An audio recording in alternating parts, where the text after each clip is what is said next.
Contam que Reb Chaim era uma pessoa considerada famosa entre os seus colegas, entre os Hassidim. Era um discípulo do quinto Rebbe. E ele morava longe do Rebbe e ele costumava, de vez em quando, ir visitar o seu mestre para aconselhamento. E um dia ele chega para o mestre: estou muito preocupado.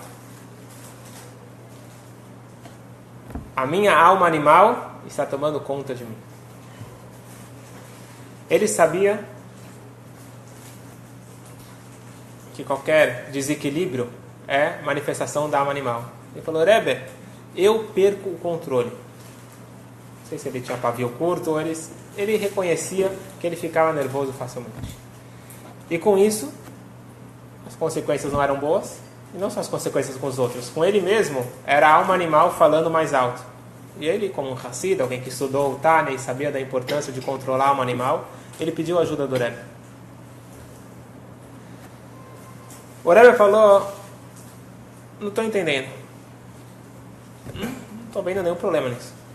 Ele começou a explicar melhor e insistir. O Rebbe falou: muito fácil, é só você se controlar. E ele insistiu a terceira vez. E o Rebbe não deu bola. Ele falou: bom, deve ser que o Rebbe vai me responder em algum outro momento. Ele não vai questionar. Quando você acredita, confia no Rebbe, você não fica insistindo. Ele saiu da Yechidut, da audiência particular, e o Rebbe imediatamente chama o Shamash, o auxiliar, o ajudante da sinagoga, e diz para ele o seguinte: nesse Shabat você não vai chamar fulano, esse Chaim, para subir na Torá, como de costume. Então esse Reb Chaim, por ser uma pessoa de prestígio, e ele se considerava uma pessoa de muito prestígio, ele exigia, ou não exigia, não sei se era claro, ou todos sabiam que quando ele chegava, ele recebia na Torá a parte mais especial, que é a parte do maftir. Então, em geral, quando você quer dar uma honra para alguém, você chama ele o último. O maftir é aquele que lê também a Haftarah.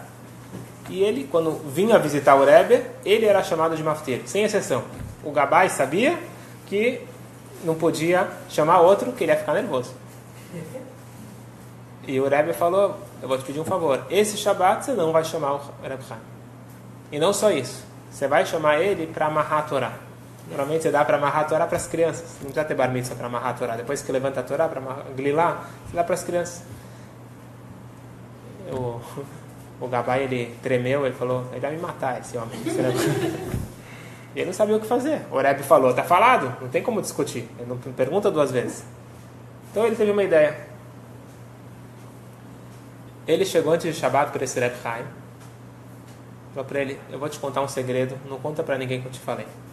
Mas saiba que amanhã você não vai ser chamado para a Torá, e você vai, em vez de subir na Torá, você vai amarrar a Torá. Mas, por favor, não fique bravo comigo, não sou eu, são ordens superiores. Aí o Hassid falou: fica tranquilo, pode deixar, não tem problema. Não se preocupa, não vou ficar chateado com você, fica tranquilo. Shabbat. Chegou na hora de chamar a última pessoa para a Torá. Yamod, vamos chamar. E chamaram uma outra pessoa. Aí ficou aquele murmúrio na sinagoga. Todo mundo: o que está acontecendo? Está aqui. O Gabai não percebeu. Todo mundo já sabia, ele já tinha fama que não podia brincar com ele, com a honra dele. E todo mundo olhou para ele. Ele estava lá, tá calmo, tranquilo, como se nada tivesse acontecido. E aí, para completar, depois que levantaram a Torá, chamaram ele para amarrar a Torá. E aí que começou um barulho na sinagoga, todo mundo tinha certeza que ele ia explodir. E ele foi lá, bonzinho, tranquilo, amarrou a Torá com um sorriso e voltou para o seu lugar. Quando acabou o Shabat, o Rebbe chamou ele: Reb Chaim, você me disse que você era uma pessoa nervosa, pavio curto, ficava com raiva facilmente. Você viu o que fizeram com você na sinagoga? Em vez de darem para você, como de costume, a aliá mais importante, te envergonharam. Como você ficou tão calmo? Você disse que você não conseguia? Rebbe, talvez não era para eu saber, mas eu sei que foi ordem do Senhor. Então, já que eu sabia que o Senhor ordenou, eu fiquei tranquilo. Eu sei que foi armado. Ah, disse o Rebbe, quando você sabe que foi armado por ordem superior, você fica tranquilo. Então saiba, a tua vida é bem armada por alguém mais superior. Deus está controlando da parte da tua vida. Então toda vez que você enfrentar uma situação que você quer perder o controle, pare e pense. A minha alma animal está tomando controle sobre mim. Porque a minha alma animal, o animal ele não tem a consciência que Deus criou e cria e guia o mundo. Então hoje nós vamos estudar o capítulo 2 do Tânia. Ve'anefesh ashenit e chelek eloka mimal mamash. Nós estudamos sobre a alma animal. Semana passada falamos quem sou eu. Então meu dia e a minha personalidade ela é guiada basicamente pela alma animal. Todos nós. Que são não só os prazeres, as necessidades do dia a dia. Então a minha alma animal ela tem bastante voz e infelizmente às vezes ela tem muita voz. Então hoje nós vamos aprender que além da alma animal, que todos nós conhecemos muito bem, nós temos uma alma divina. Essa alma divina é quem eu posso ser. Se eu aprender a reconhecer, primeiro eu tenho que saber que eu tenho. Depois eu tenho que reconhecer como ela se manifesta e dar importância para essa alma e para suas manifestações. Venefesh ashenit, olha as palavras do Alter Rebbe, são palavras fortes. A segunda alma, Ichelek Eloka Mimal Mamash, ela é uma parte de Deus, Mamash, literalmente.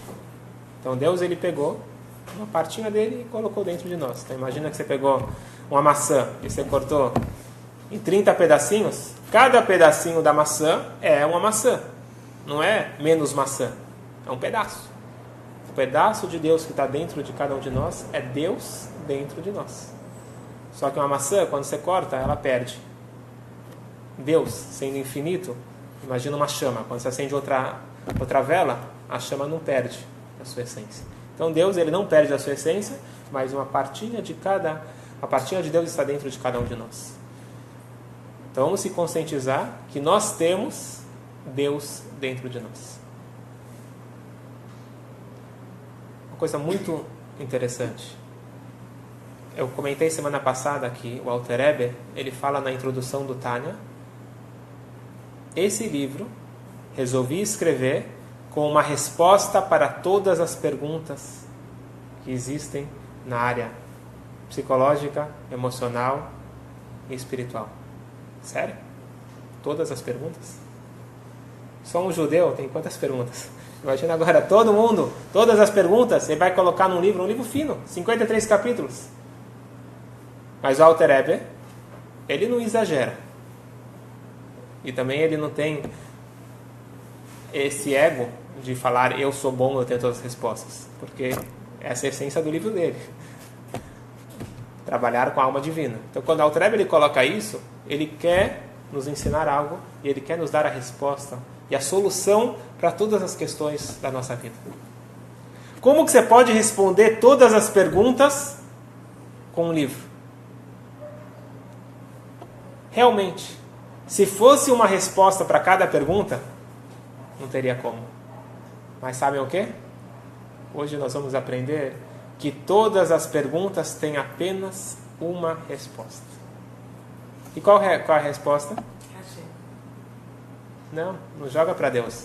A resposta sou eu mesmo. Eu tenho que encontrar dentro de mim as respostas.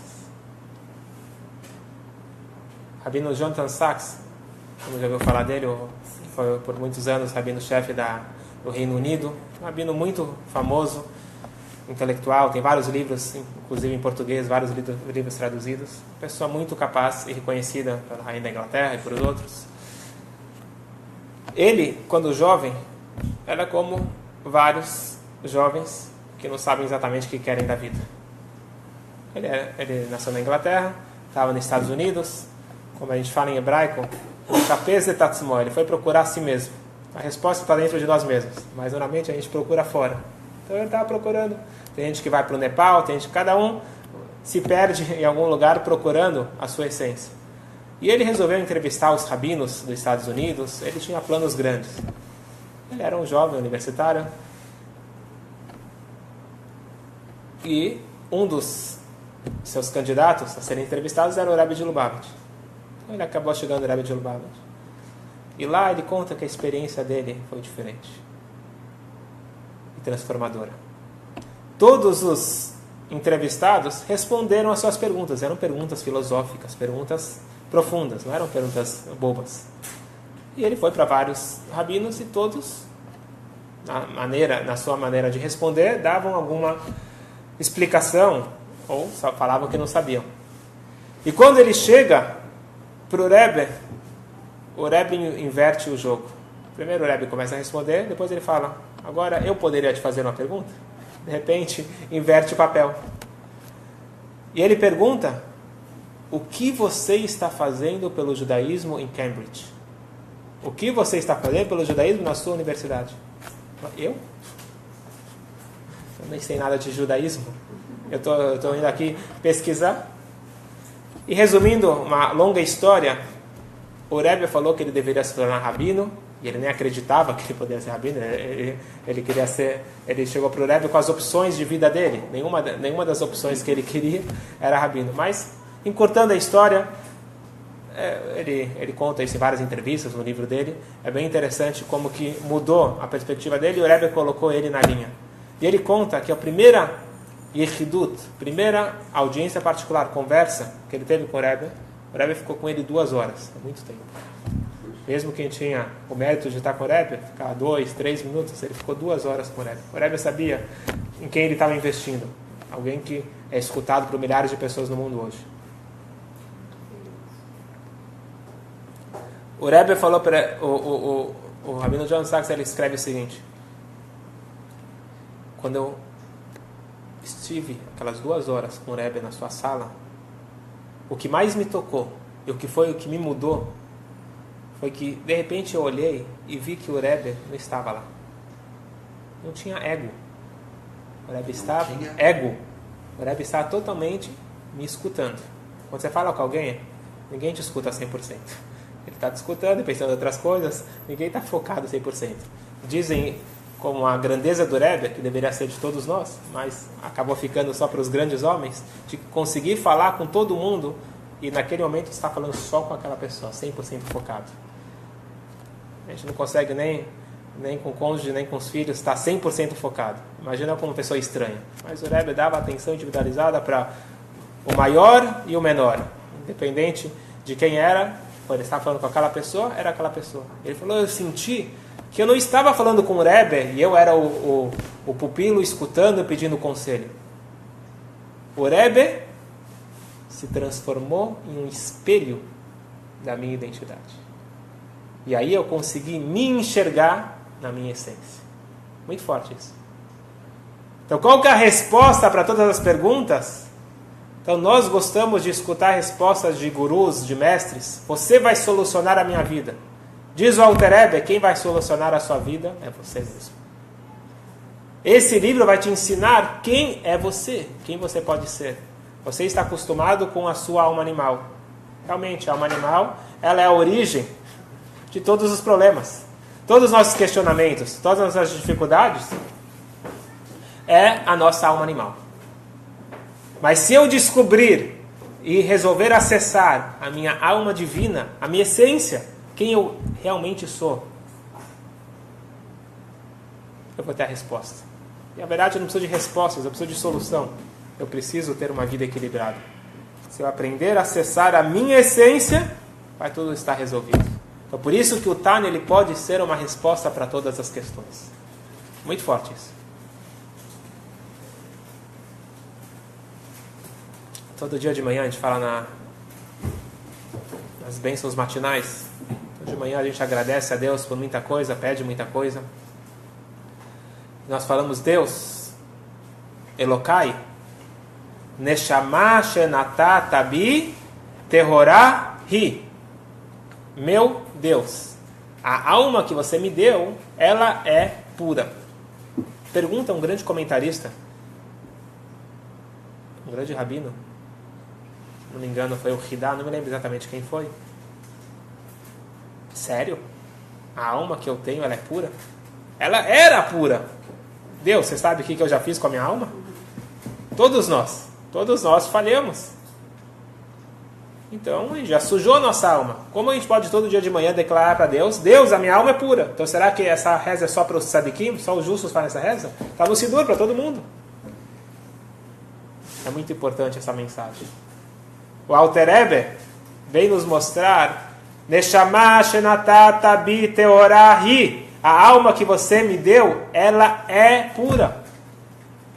Nenhuma falha, nenhuma sujeira, nenhuma impureza consegue tocar na minha essência. Tudo que eu faço ou fiz de errado sujou a embalagem, mas nunca a essência. E na hora que eu resolver usar a minha essência e essa essência se manifestar com toda a força, cai essas sujeiras e eu posso dar do meu melhor, não só para o mundo, para mim mesmo, eu posso me encontrar. Então, o Alter Rebbe, ele abriu para a gente o caminho da vida. Neshama shenatata bi. A alma que você me deu, ela é uma parte de Deus. Eu sou Deus. Então você perguntou qual que é a resposta? A resposta é Deus? Sim, mas Deus que está dentro de mim. Não Deus que está no céu. Porque Deus está no céu, de repente está longe de mim. Então é Deus que está dentro de mim. Então a minha alma, a minha essência, ela é capaz de resolver tudo.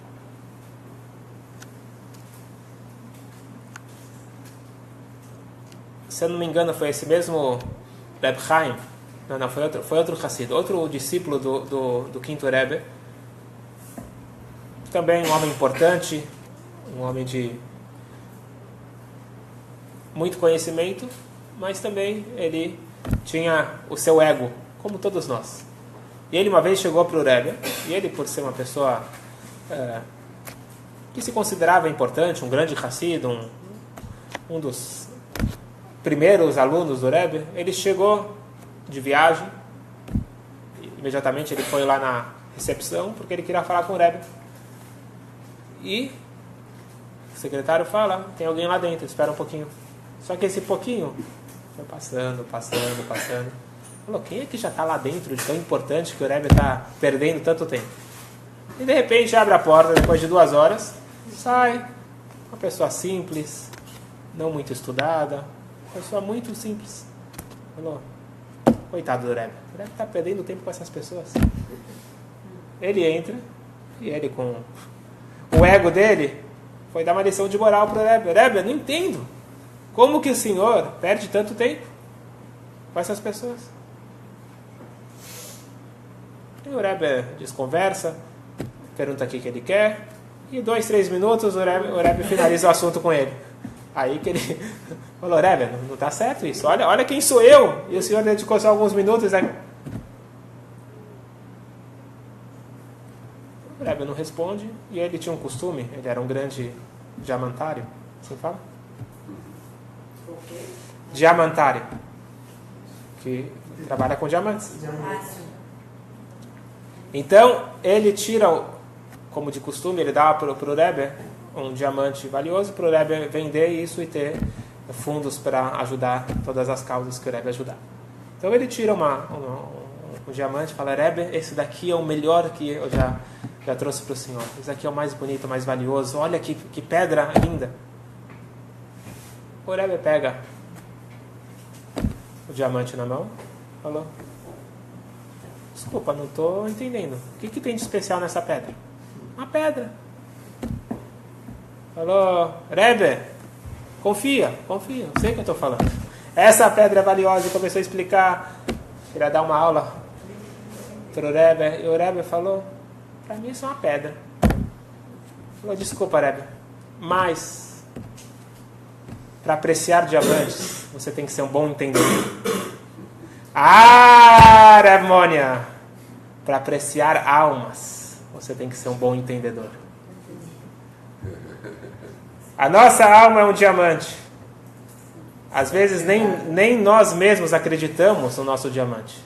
E nós gostamos de falar mal de nós mesmos. É proibido falar mal do próximo, é proibido falar mal de nós mesmos, é proibido pensar mal. Eu tenho uma alma pura, eu tenho um diamante.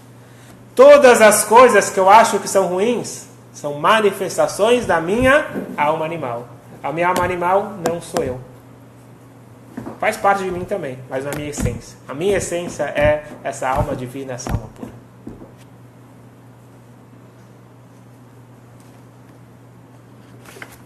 O objetivo é mudar a nossa vida.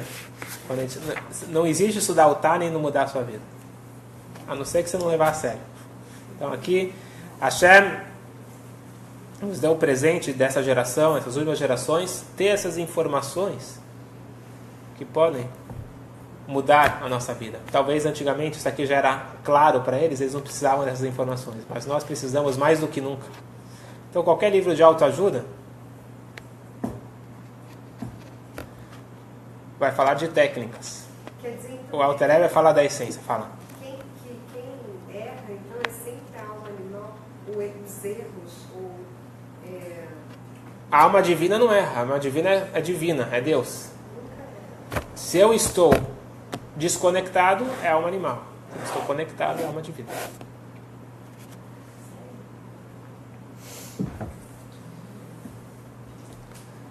A forma que a Kabbalah explica a diferença de tudo e da alma divina, então usa algumas analogias. Uma analogia é, se você for ver em Gênesis, em Bereshit, o que está escrito sobre a formação de Adão? Como que Adão foi criado? De onde veio a alma dele? Quem lembra? Então Deus ele formou o corpo do barro e soprou em suas narinas um espírito de alma viva. Certo? Deus ele tem boca, Deus ele sopra, Deus ele fala. Está escrito na Torá que Deus fala, Deus sopra, Deus pensa. Então Deus não pensa, não fala, mas Deus é tudo. E nós não conseguimos entender Deus. Então, a forma de acessar a Deus, entender Deus, um pouco, pelo menos as suas manifestações, a Kabbalah usa metáforas. Então é usada a metáfora do sopro. O mundo foi criado através da fala. Assim está escrito. Vayomer Elohim, e Deus falou, Yehi Or, seja luz, e foi a luz. Então o mundo foi criado com 10 pronunciamentos, o mundo foi criado com a fala. Deus ele fala? Novamente uma analogia. Fala e sopro, os dois aparentemente são parecidos, mas quando você fala, você não cansa tão rápido igual quando você sopra. Tenta ficar soprando balões, bolas, quanto tempo você aguenta ficar soprando? Então o sopro ele vem mais do fundo. Então quando Deus ele quer falar da alma divina, ele fala de sopro, veio da essência de Deus. Deus criou tudo, tudo veio de Deus. Essa mesa veio de Deus, tudo é Deus. Mas tem coisas que vieram do sopro, tem coisas que vieram da fala. Uma outra metáfora que a Kabbalah usa, o mundo foi criado com a fala e a alma foi criada com o pensamento. Pensamento é uma coisa muito íntima. Fala, a pessoa normal não fala sozinha. Ela fala quando ela quer expressar para uma outra pessoa fora dela. Pensamento é interno. Fala é externa. Quando Deus ele cria a alma, não criou, não externou, é interno, é a essência dele. O mundo é Deus de uma forma externa. Tá claro?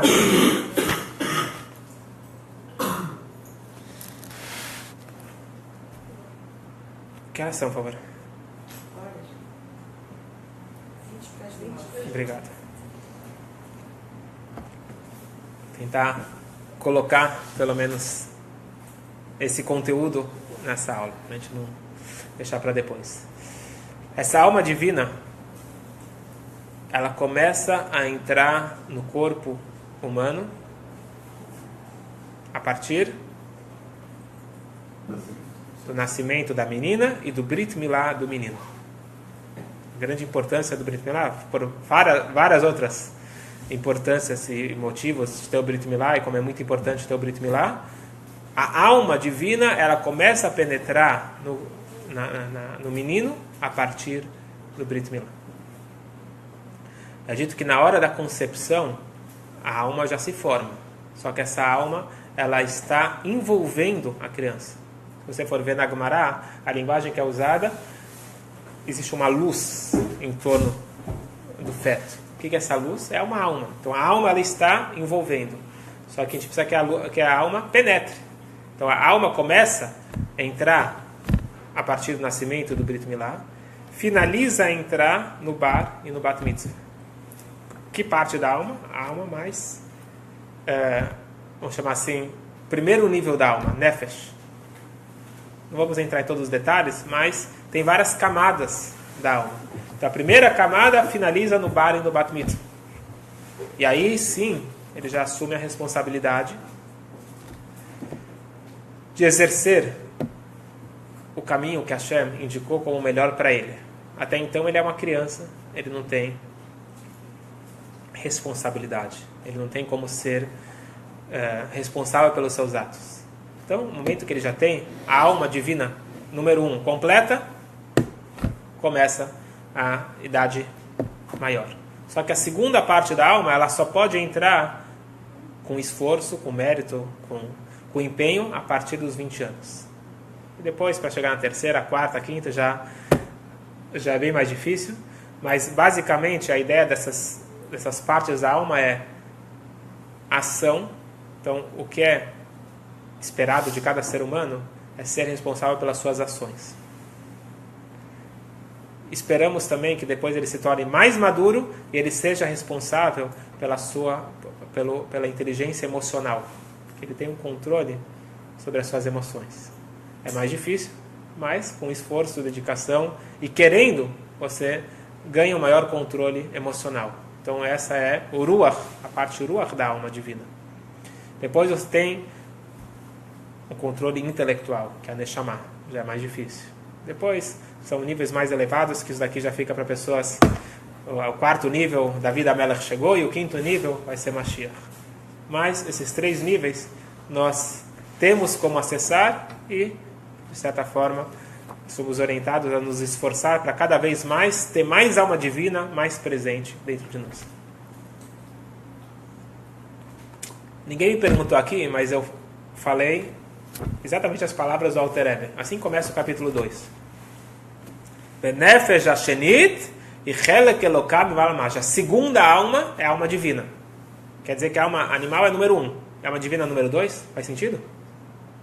Como é que é? Está escrito que a segunda alma é a alma divina. Semana passada a gente estudou que a primeira alma é a alma animal. A segunda é a alma divina. A ordem não deveria ser oposta? Primeiro a alma divina e depois a alma animal. Na primeira alma ele recebe um nome também, não é? Quando ele, no Brit Milá, que ele recebe o nome. Mas, então, o nome é alma divina. O nome judaico é a representação da energia divina. Aí tá confuso. Calma, antes de chegar, não confunde. Antes de chegar no nome. Mas se ele só recebe a alma divina na segunda, depois, e a alma... Então, a alma animal ele recebe quando ele nasce. E a alma divina ele recebe no Brito. Então, a divina é no Brit. Então tá certo. mas a menina no nascimento. Fala. A alma animal é o nascimento. Sim. Então, a explicação que vocês deram, a explicação boa, que consta nos livros, é que a alma animal ela vem primeiro porque é uma ordem cronológica. Mas em ordem de importância, o que vem antes? A alma animal ou a alma divina? Divina. Os dois. Os dois. Peraí, vamos pensar. O que é mais importante? A alma divina ou a alma animal? Os dois.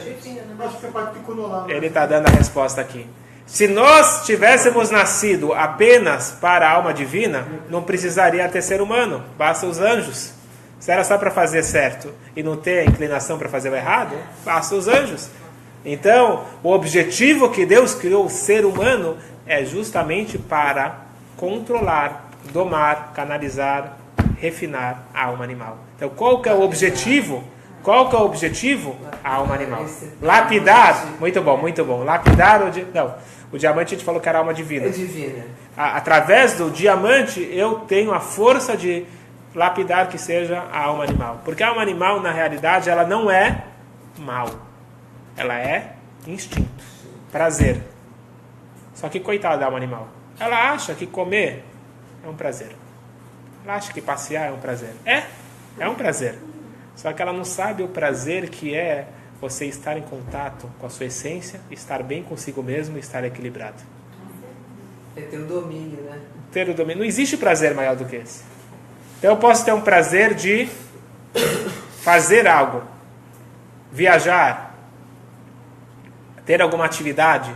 Aquilo pode ser um prazer, sim, mas eu tenho que sair de mim para fazer algo para ter o prazer. Agora, poder estar sozinho, como a gente falou semana passada, sozinho, no banho, sem nada, sem ninguém, e estar feliz comigo mesmo, então, para isso, eu preciso de um equilíbrio interno. Então, a alma animal, você tem que conversar com ela. É igual uma criança. Você tem que educar. Como que você conversa com a alma animal? Você tem que ter um intermediário. Então, a alma divina só quer saber de estar conectada a Deus. A alma animal só quer saber do prazer imediato. E ela não tem raciocínio. Então, nós entramos aqui com uma nova terminologia que é chamada Nefesh Asichlit, a alma intelectual. Eu tenho que trabalhar a minha mente, os meus conceitos. É o que nós estamos fazendo aqui. Inteligência emocional. Inteligência emocional. Eu preciso da inteligência, eu preciso da informação e da vontade. E depois é fácil, porque mente controla o coração. Uma pessoa que entendeu que aquela comida faz mal para ela, ela não vai comer. Se ela está comendo, quer dizer que ela não entendeu. Quer dizer que ela não entendeu de verdade. Ela fala que ela entendeu. Mas se eu realmente entendi, eu tenho um autocontrole. Se eu falar que eu sei que faz mal fumar e eu continuo fumando, quer dizer que eu não entendi. Quer dizer que a minha alma animal está mais forte que meu intelecto. Então, no momento que eu conseguir ter a informação certa e ter a coragem, a determinação da mente controlar meu coração, eu vou ter o equilíbrio. E eu vou ser mais feliz. É a razão dominando a emoção. Razão dominando a emoção. Mente controla o coração. Um pouquinho de água. Sem gelo. Obrigado.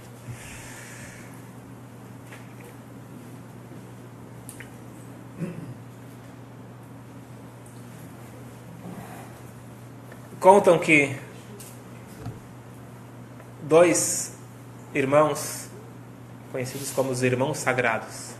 Quem quiser uma recomendação de um livro, recomendo o livro em português, Os Irmãos Sagrados. É sobre 2 irmãos, Reb Zusha Manipoli e Reb Melech Milizensky. Eles eram colegas do Alter Rebbe. Então nós estamos falando de 200 anos atrás. Obrigado.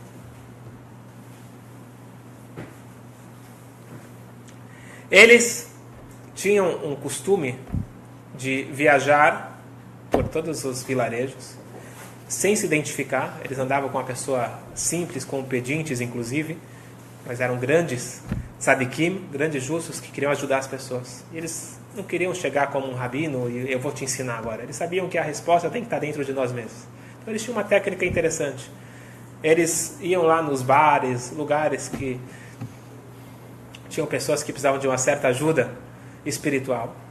E eles tinham o raio-x espiritual. Eles olhavam para aquela pessoa, sabiam exatamente o ponto fraco e o que aquela pessoa precisa melhorar. Então, vamos dizer que aquela pessoa estava cometendo certa falha. Então, os 2 sentavam um do lado do outro, bem perto daquela pessoa.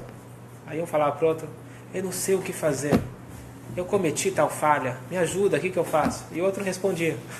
E assim, o homem escutava e ninguém estava apontando o dedo para ele, e assim eles ajudando as pessoas. É uma das práticas que esses 2 tzadikim eles tinham. Galut era um galut autoimposto, um exílio autoimposto. E eles chegaram numa cidade uma vez, e eles queriam ficar em algum lugar para Shabbat. Não tem hotel, também eles não tinham dinheiro se tivesse hotel. Então eles procuraram, era tarde da noite, eles viram uma luz acesa, tinha mezuzá, bateram na porta. Nós podemos ficar aqui? E o cara bate a porta na cara deles. Era uma mansão, só que ele não estava afim de receber essas pessoas. A alma animal dele falou mais alto. Eles foram embora, foram para a sinagoga, depois foram hospedados lá pelo escriba, pelo sofer da cidade. Passaram-se os anos, esses 2 se tornaram muito famosos, já não tinha mais como esconder, eram grandes rabinos, cada um assumiu uma posição de liderança. O Reb Zusha foi para Nipoli, o outro Reb Melech foi para Lizensk, cada um assumiu uma comunidade grande, e eles foram convidados de honra, depois de muitos anos, para aquela mesma cidade. E dessa vez eles chegaram com uma carroça, com Hassidim acompanhando, com todo um esquema. E todos da cidade queriam ter a honra de receber esses rabinos em casa. E fizeram lá um sorteio, não sei se foi sorteio, mas foi decidido que o homem mais rico da cidade, Reb Vevel, ele ia ter a honra de receber esses homens. Os rabinos chegaram, foram direto para a sinagoga, deram um discurso, foram bem recepcionados. E esse Reb Vevel chegou para eles e falou: rabinos, está tudo pronto, está lá, tem uma suíte para cada um. Já expliquei para o seu cocheiro onde fica a minha casa, mas não precisa se preocupar. Qualquer encruzilhada que você parar, pergunta onde mora Reb Vevel, todo mundo sabe onde eu moro. E muito obrigado pela honra, e se despediu. Depois de meia hora, chega o cocheiro na casa do Reb Vevel. O Reb Vevel recebe ele, fala: aqui tem um quarto para você também, pode colocar lá os cavalos, coloca aqui já as malas dos rabinos. E ele senta na sala, esperando os rabinos aparecerem. Passa meia hora, uma hora, e chega para o cocheiro: cadê os rabinos? Ah, não, eles não vêm. Pediram para trazer as malas e a carroça para deixar aqui, mas eles não vêm. Como eles não vêm? Onde eles estão? Ah, eles foram dormir na casa do sofer, na casa do escriba. Que insulto! Ele saiu correndo, chegou na casa do sofer: rabinos, o que é isso? Que vocês fizeram isso comigo? Foi decidido que vocês iam dormir na minha casa. Ele falou: a gente não mudou nada. Tá tudo certo. Foi dado que nós daríamos a honra para o Senhor. A parte nossa que lhe interessa foi para sua casa. Alguns anos atrás nós viemos aqui, só que a única coisa que mudou é que naquela época a gente não tinha cavalo, não tinha cocheiro, não tinha carroça e não tinha malas. E você bateu a porta na nossa cara. A parte que mudou, a parte que lhe interessa, está hospedada na sua casa. Com certeza eles não queriam ofender esse homem, mas era a forma de ensinar e fazer essa pessoa acordar e perceber, apreciar a essência. E nós usamos essa história como exemplo para a nossa vida. Quantas vezes nós damos importância para os cavalos e para as malas e não para a essência? Eu vou adotar isso. Quando nós falamos com uma pessoa, a gente está olhando para a embalagem ou para a essência? Não tem a ver com o tema da aula, mas todo o conceito de tzniut, todo o conceito de recato no judaísmo é justamente para isso. Para tirar a atenção do corpo e olhar para a essência. Porque o mundo tende a vender a embalagem. O que tem a ver um produto eletrônico com uma mulher? Então estão usando a mulher, estão usando a embalagem para... Então estão deturpando, estão desrespeitando. Então a gente fala muito de respeito à mulher. Então estão desrespeitando nossa mulher, o ser humano. Então o judaísmo ele nos ensina a apreciar a essência. A essência, ela é invisível para aquele que não aprecia a sua própria essência. Então, para apreciar a essência do próximo, eu tenho que apreciar a minha essência. E por isso que esta é a base do judaísmo. Amarás ao próximo como a ti mesmo.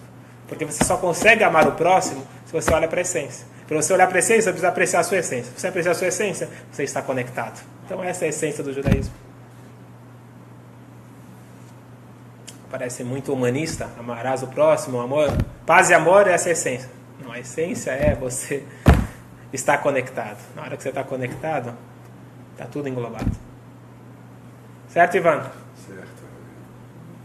Certo e difícil. Simples e difícil. É fácil, uma vez... É simples. É simples, muito bom. É fácil. Tá certo. É simples, mas não é fácil. Bem colocado. Então... Uma vez, chegou uma jovem no Beit Chabad, um dos Beit Chabad que tem na Índia. Então, a gente sabe que os jovens israelenses, eles gostam de procurar a si mesmo nesses lugares. No Rio de Janeiro também, mas aqueles que estão procurando espiritualidade, infelizmente, eles têm espiritualidade dentro da casa deles, nunca entraram, é triste, nunca entraram numa sinagoga, nem um Kippur, e de repente eles acham que a espiritualidade está longe. E Baruch Hashem, tem centros de luz, que são os Beit Chabad, que estão nesses lugares, junto lá de toda a sujeira, tem esse Beit Chabad, e resgata muitos jovens e mostra para eles que o que eles estão procurando, na verdade, está lá em Jerusalém. E chegou esses jovens, como aqui, a gente recebe esses jovens, eles vêm, muitas vezes nunca pisaram numa sinagoga antes, tem um preconceito, e fora de Israel, para estar junto com o grupo, acabam indo no Beit Chabad, tem uma comida quente, um ambiente alegre. E uma jovem, ela chegou para o rabino, ela foi lá um dia de semana, ela entrou, e ela estava a fim de provocar, questionar. A gente sabe que esses jovens eles ficam bastante ociosos, não tem trabalho, não tem nada, ficam parados. Aqui no Rio é mais rápido que é caro a hospedagem, mas nesses outros lugares é tudo tão barato que eles ficam meses parados sem fazer nada. Acorda de manhã, não tem nada para fazer.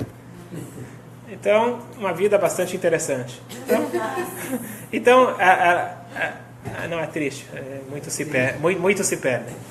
Baruch Hashem tem esse trabalho em todos os lugares que eles aparecem, tentar resgatar. Entrou uma jovem de esquerda, e quando a gente fala de esquerda, de Israel, bem de esquerda. E começou a criticar e falar que ela não acredita em Deus. E o rabino está acostumado com isso, mas naquele dia ele falou, vamos dar uma atenção para ela, vamos ver o que ela quer.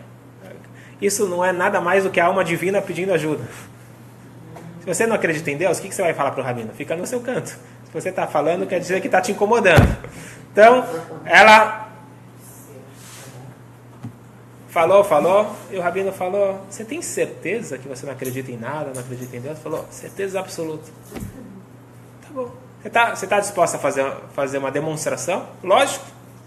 Então faz um favor. Aqui está o Arona Kodesh, a Arca Sagrada. Pega a Torá e joga no chão. Aí ela falou, não, rabino, isso não. Mas por que não? Você não acredita em Deus? Qual o problema? Ela ficou perdida, pensou. Falou, não, mas eu respeito as pessoas. Eu respeito o senhor, eu não vou fazer isso. Não, eu estou autorizando. Pode fazer. E ela não sabia o que inventar. Falou, não, mas depois vão falar mal do pessoal de Kibbutz, de Israel, que não respeitam os religiosos. Vamos combinar uma coisa? Eu saio daqui, eu não vou ver, você faz sozinha, depois você me conta o que você fez. E ela ficou perdida. Ela não tinha resposta. Falou, rabino, eu não sei explicar, mas eu não consigo fazer isso. Então deixa eu te explicar. Você tem uma alma divina, você acredita em Deus, você está conectada, fé não é uma coisa lógica, você tem essa espiritualidade dentro de você. E aí explicou tudo o que a gente explicou hoje. Então, na realidade, essa é uma de várias formas de você manifestar esta alma divina que nós temos. Então, quando você chega para alguém e fala, você faz tal mitzvah? Eu não sou religioso. Então você não é judeu? Não, como não sou judeu? Sou judeu. Então ele fica nervoso. Então, o que está acontecendo aqui? Ele nunca vai querer abrir mão de ser judeu. O que quer dizer abrir mão de ser judeu? Abrir mão da sua conexão. Falar que eu estou desconectado de Deus, nunca. Mas ele, na sua lógica, ou talvez falta de lógica, ele coloca divisões. Não, isso é judaísmo. Isto não é judaísmo. Na realidade, é uma justificativa, é uma forma de encobrir não chamo isso de consciência pesada, eu chamo isso de encobrir a sua alma divina que está chamando e pedindo por uma conexão. Todos nós temos essa alma divina. A gente pode lutar contra ela, ou a gente pode aceitar, mas nunca a gente pode se livrar dela. Então, se nós temos esse conflito interno, vamos procurar o equilíbrio. Não é bom para Deus, não é bom para os rabinos, não é bom para os religiosos. É bom para mim. O judaísmo, o Tânia, está prometendo, está indicando uma vida boa, física, espiritual e, consequentemente, física. Um equilíbrio emocional, um equilíbrio interno, uma paz interna. Então, o Tânia tem a resposta para todas as perguntas. Porque todas as nossas questões são questões que a alma animal desperta. Vamos acessar a nossa essência, vamos olhar para nós mesmos, vamos ficar em silêncio, tirar todo esse barulho interno e externo que quer nos desconectar, parar, meditar, Quando fala meditar, meditação judaica, que é as orações. Pega o Shema Israel, pare e pense, quem sou eu? Como nós já falamos aqui, quando eu abro os olhos de manhã, eu falo Modeani, agradeço a Deus por existir. Quer dizer que Deus confia em mim. Se Deus confia em mim, vamos nós confiarmos em nós mesmos, revelar a nossa essência, ter uma vida boa e com isso ajudar o mundo e ajudar o plano divino a trazer momentos melhores, uma paz mundial com a vinda de Mashiach. Amém. Obrigado.